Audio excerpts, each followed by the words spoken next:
They say when you're starving, you'll do anything. Steal, lie, kill. But what if a stranger offered you everything you ever wanted, and all it cost was your soul? In the cursed kingdom of Veilcrest, where winter never ends and the soil yields nothing but ash, two sisters cling to survival. Elara, the younger, hides a forbidden gift. She can sense magic in others, a talent punishable by death. Her sister, Morgaine, brilliant and ruthless, uses her wits to keep them alive, stealing scraps from the cruel nobility who hoard all food. One frozen night, as Elara collapses from hunger in the Blackwood forest, death comes for her, but death has a face she never expected. He emerges from the shadows, not a withered crone, but a man devastatingly beautiful, with eyes like smoke and silver. His voice slides through the darkness like a blade through silk. I am Kale, the Hunger Witch, and I can smell the magic in your blood, little rabbit. You're wasting away when you could be magnificent.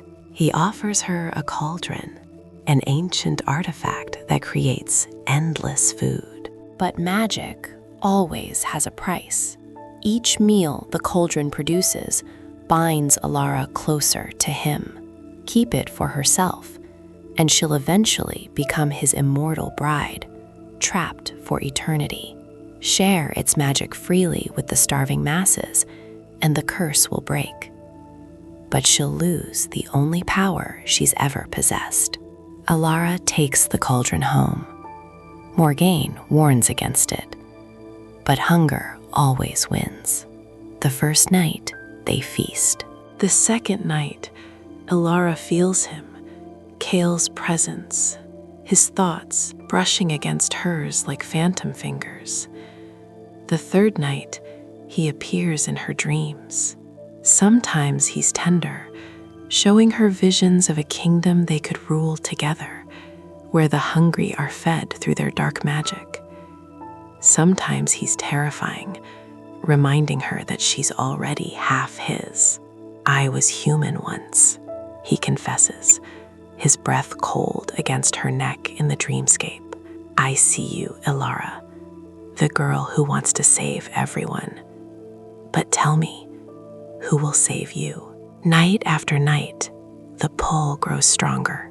Morgaine watches her sister slip away, enchanted by a monster in a beautiful mask.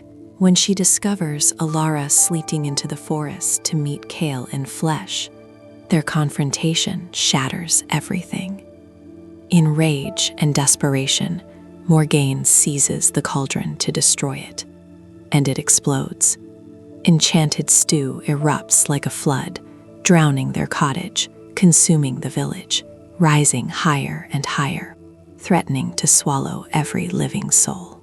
Kale materializes through the chaos, beautiful and terrible. I can stop this, he tells Elara, but you know my price. Bind yourself to me, forever. Elara looks at the villagers who scorned them, the nobles who let children starve. Why should she sacrifice herself for them? Why shouldn't she choose power, immortality, and the arms of the only being who ever truly saw her? But then Morgaine, her brilliant, ruthless sister, does the unthinkable. She steps forward, chin high. Take me instead. My sister has a good heart. I don't. I'm the better bargain. Kale's laugh is dark velvet. The curse doesn't want martyrs, girl. It wants truth. And in that moment, Elara understands. The curse was never about choosing herself or others. It was about transformation. She doesn't stop the cauldron. She commands it to change. The flooding stew crystallizes mid-air, reforming into an eternal feast table in the village square, free for all who hunger, impossible to hoard. impossible to control, impossible to corrupt. The curse shatters like glass. Kale gasps as mortality crashes back into him. 300 years of weight, of hunger, of loneliness, all at once. He falls to his knees, suddenly, devastatingly human. You broke it. The only way it could be broken, by choosing everyone over everything, even me. As dawn breaks over Veilcrest, Kale kneels in the snow, mortal, vulnerable, free. He could fade away, disappear into whatever future awaits. But Elara sees something in his eyes she's never seen before. Not hunger, not darkness, hope. She extends her hand. Stay. Let's see if we can make something better, together. Not as witch and victim, not as immortal and mortal, just as two people who understand what it means to be starving. His fingers, warm now with human blood, close around hers.